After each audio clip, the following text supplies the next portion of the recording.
Hi everybody, I'm Cole. Interesting chain of events can happen sometimes. One little twist can change your whole life, and it will never be the same again.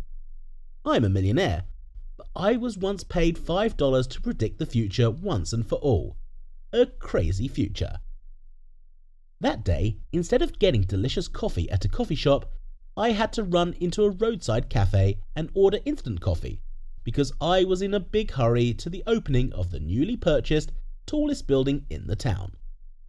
Despite my status as a millionaire and my 20s, I was not that spoiled kid. My father had raised me in a pretty strict set of rules, and yes, I had saved for this building on my own through will, calculations, and lucky stock investments. I wanted to open a training centre inside for students and school children, and I was on my way to my goal.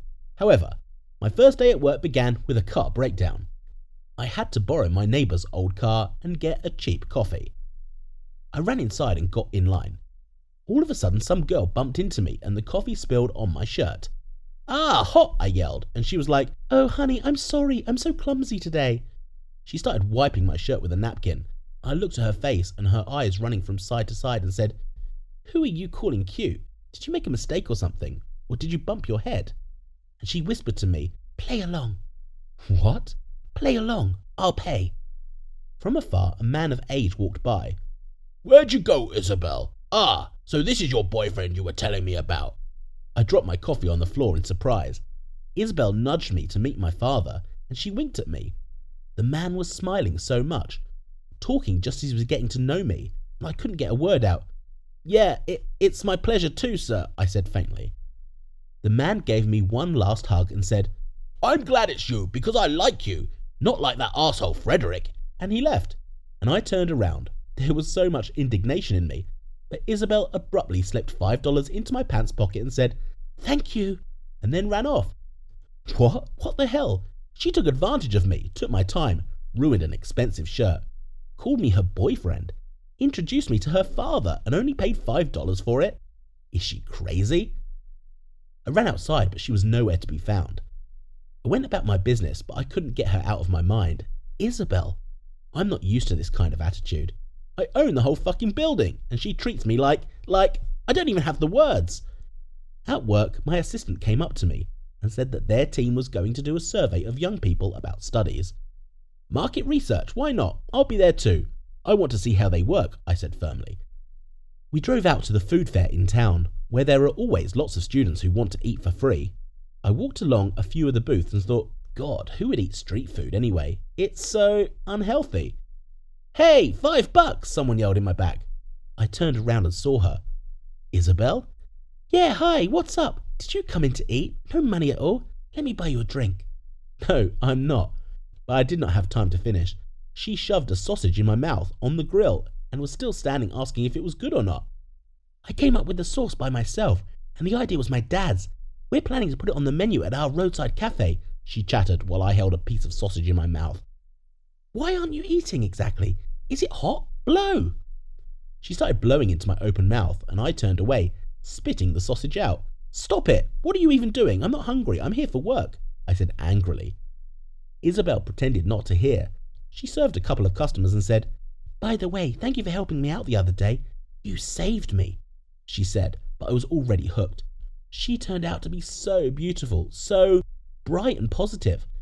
I suddenly felt like inviting her to a nice restaurant. She kept talking about something, talking about the sauce. I opened my mouth to say, "Let's go out," and then someone came up behind her and hugged her and said, "Hey baby, who are you hanging out with?" I gasped. She also introduced me to him. "This is my boyfriend and like I didn't realize he was her boyfriend. Why else would she introduce him? "His name is Justin." What do I care what his name is? I left there angry at work. All 2 days I remembered his nasty face. How could she even go out with him? It was my assistant who said, "Principal, are you upset about something? Is this about Justin?" I was so pissed. Why should I even care about him? He's not worth anything. He's not worth anything. How can you even be with him? He's gross. The assistant could barely contain a smile. And I said I wouldn't see her anymore. But then I got a call from an unknown number. "I'm sorry, no time to talk. It's Isabel. My father wants to see you as my boyfriend. Please come. I'll pay," she said and threw the address into the message. I was shocked at this insolence. Will you come? Why would I? What am I, the errand boy? In the evening, I was already at her house. Dinner with her father wasn't so bad. I didn't do it for her, but for her father. After all, the man is elderly, heart and so on. You know what I mean. Surprisingly, the evening went splendidly. We had a great meal and laughed a lot. Her father said he was glad that she had a nice young man and not a creep like Justin. I joked, and Isabel patted me down and told me we had to go. We decided to take a little walk, and she handed me $5 again. Thank you, but there's no need. But how? You earned it honestly. I didn't do it for the money, Isabel. But why did you? I couldn't help myself. Suddenly I didn't care and I just kissed her. She kissed me back. Hey, it was pretty cool at that point until Justin showed up. This jerk came out of nowhere. Of course he started yelling. What are you doing, stupid? He yelled. I asked him to shut up and not talk to her like that, and he came at me. We got into a fight. He did a good job on my face, I'll admit it. I didn't expect it. Only hit him once and then we heard the police siren. Isabel grabbed Justin by the arm and took him away. What? She didn't even look at me. I got a "thank you for your work" text in the evening, and then my account got a $5 deposit. What the fuck? I was so outraged. So she pretended it never happened. Picked this creep. No, I could have scored, but damn it. How could she not see how nasty he is? Especially since her dad even liked me. I decided not to give up. I went to the cafe the next day and ordered myself enough food to feed 20 people. Her father wasn't at work, just her. Isabel pretended not to know me, but I kept ordering and ordering. What do you need so much for? She couldn't take it anymore and asked, I'm hungry. You won't eat half of it. So what? I'll take it with me. How will you pay? How much was it? $1,650. I don't have that kind of money. You've got to be kidding me. Come to the address. I'll text you later today at 9. I'll pay you back. I got up and left, and Isabel was perplexed. Yes, it was a trap. She arrived on time and went up to the roof of my building. I met her in costume. What's going on here? It's a nice view from up here. I've always wanted to sit here, but it's kind of scary on your own. I'm not your security guard, and I'm not your custom guy. I'm sorry, I shouldn't have, but what the hell? You kissed me. And you said it back. What are you saying? You don't like me? I can't. I have Justin. He's cheated on you so many times, and you put up with him. How did you? Your father told me. I can't let you go out with him. Isabel was already crying, and I went over and hugged her and told her that I liked her, and I couldn't let her go. Isabel said she knew about all of Justin's affairs, but she couldn't leave him because she felt sorry for him. They had been together for 7 years since they were kids, and she just couldn't. I didn't want to hear any more and wanted to kiss her. Suddenly the door on the roof opened. You again? Justin, where did you come from? Justin was angry. He was yelling, calling her names. Me too. I went towards him, but he quickly put me down again, then ran up to Isabel and, No! I yelled. He pushed her off the roof, but thank God I managed to catch her. Justin ran up behind me and tried to push me off too, but then my assistant showed up. He knocked him out. Luckily, we're okay. Justin's behind bars. Thanks to my deputy who saw us on the roof with Isabel. What now? My girlfriend just found out I was rich when she saw a picture of me inside the building. Well, she was just glad. What do you guys think? Write comments. You owe me likes and subscriptions. Hi, my name is Reggie. Want to hear a story about how to make money? Well, then look here. Guys, do not forget to put likes, subscribe to the channel, and comment on my story. To begin with, please tell me, at what age did you first start earning money? How much and where? My beginning of the story is a bit sad, but that's what prompted me to pull myself together and start acting, so listen up. I was born into a full family. I have a mother and 3 sisters, and my father was there until he went out the door for bread. We haven't seen him since. Well, about everything by the Strand. As you have already understood, we are a large family. I am the oldest child in the family. My parents wanted to give birth to a girl for complete happiness. My mother could not get pregnant for a long time.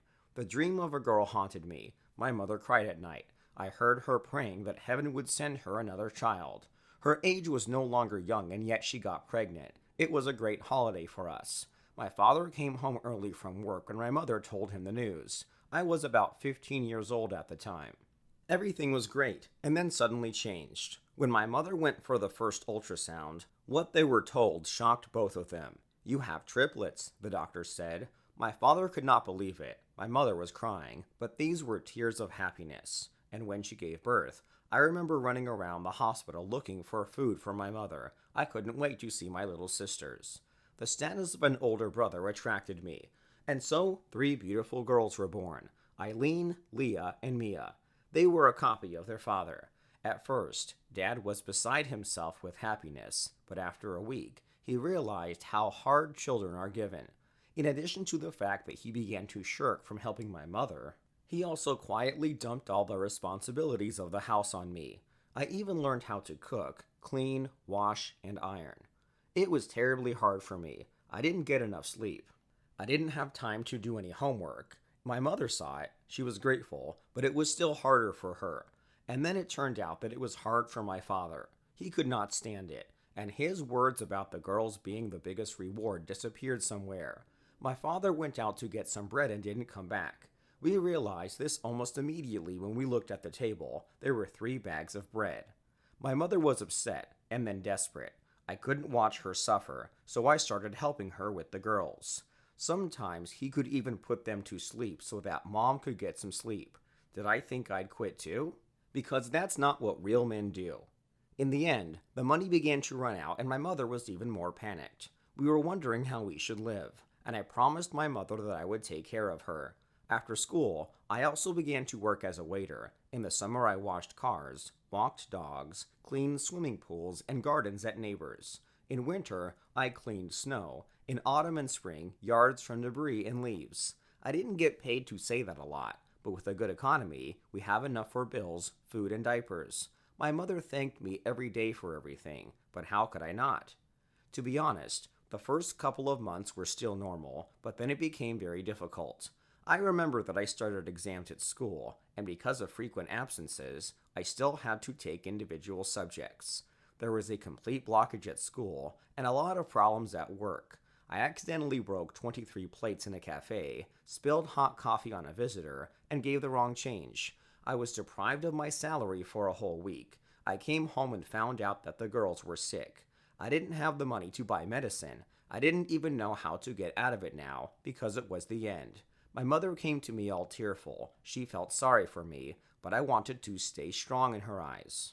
I kissed her and went outside. I didn't know where to go or what to do, and I didn't want anything. I was desperate like my mom. When I crossed the road, I didn't pay attention to the traffic light. I was hit by a car. Oh no, not much. I got off with a couple of bruises because the speed was slow.